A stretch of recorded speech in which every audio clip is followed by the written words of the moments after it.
Pagbago po kasi itong hubs nyo, kapag nilinis nyo, kung gusto nyo magpalit ng bearing, napakadali lang po. Kasi nga po, hihilahin nyo nga lang po yung end cap, kabilaan, at ayun, makukuha nyo na po yung pre-hub. So yun po, what's up po sa inyo mga kalodi cakes. Nung nakaraan po ay gumawa po tayo ng video tungkol po doon kay GUV na hub. At yun nga po, sinabi ko po doon sa video na yon yung mga nagiging experience ko kapag po binabaklas ko po yung takip o yung pinakang end cap nitong rear hub. So yun nga po mga idol, mahirap nga po minsan tanggalin dahil nga po naka-double thread nga po yung axle niya. At ang nabubuksan natin minsan, imbis na itong pre-hub, ay yung po sa may left side, sa may rotor side po. Hindi po kasi natin mapapalitan yung bearing, lalo na kung kailangan linisin natin o kung kailangan palitan na yung bearing ng pre-hub nung sa GUV, kung hindi po natin natatanggal yung end cap dito po sa may side po ng pre-hub. Ngayon naman po yun, pag-uusapan nga po natin yung ilang experience ko kapag po nag-overall cleaning ako ng mga ganitong hub. Yan, yung mga nakaganyan yung hub niya. So ayan na po mga idol, sino na po kaya dito yung mga naka-experience ng ganitong pangyayari o lalo na kapag mga bugbog na po yung hub. So yun po mga idol, sino na po kaya yung mga naka-experience dito na ganun po yung nangyari? Pwede nyo po yung i-share dito sa video na to kung ano po yung mga diskarte na ginawa nyo. So yun mga idol, ito na nga po yun sa ganito pong mga hub. Ito po yung isasample natin. Itong Hasen Pro Hub 7. Kasi nga po, ito po ay walang thread yung axle niya, kabilaan. Ayan. Pagbago po kasi itong hubs nyo, kapag nilinis nyo, kung gusto nyo magpalit ng bearing, napakadali lang po. Kasi nga po, hihilahin nyo nga lang po yung end cap, kabilaan, at ayun, makukuha nyo na po yung pre-hub. Mas madali pong makuha. Hindi po kagaya nga po nung sa in-upload ko na sa GUV na ang hirap nga pong tanggalin kapag yung ang mas natatanggal po ay itong sa may left side o sa may rotor side. So ngayon mga idol, bakit nasabi ko kanina na nagiging issue ko kapag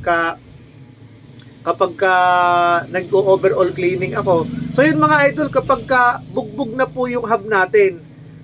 Kasi ito po, kagaya po nung nakaraan nga po na pumunta sa akin na nilagyan ko po dito ng spacer, hindi ko lang po nasabi sa video na kapag ikinakabit ko na po siya sa frame, ay dun po natatanggal, nahihila.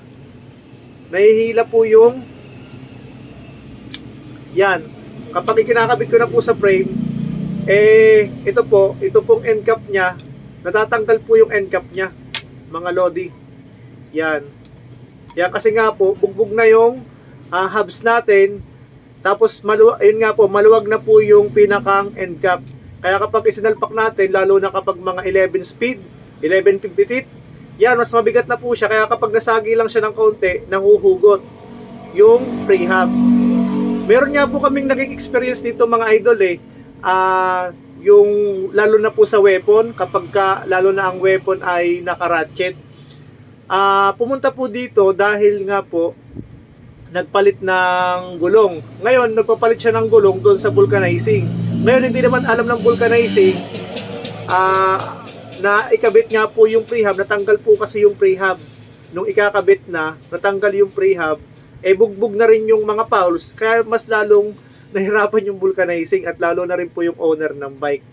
So yun nga po, ayun po yung dinala sa amin. Kaya na-share ko lang po itong video na to na baka sakali po na ganun po yung nangyari din po sa inyo. Kagaya rin po noong meron din po ako nag-experience pa na naka-weapon din po, ratchet. Nakalimutan ko na kung anong model po ng weapon na yon. Ngayon po mga idol, ganun nga rin po ang nangyari. Natatanggal po kapag isinasalpa ko na po siya sa frame.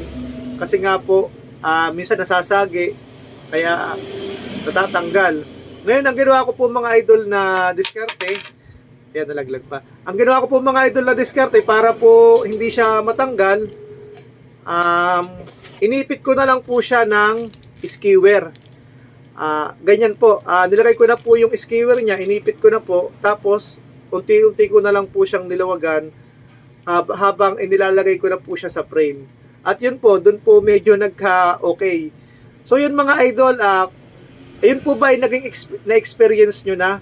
Pwede nyo pong i-comment yan kung ano po yung mas magandang gawin para mapanood din po ng ating mga kabikers at magkaroon din po ng idea.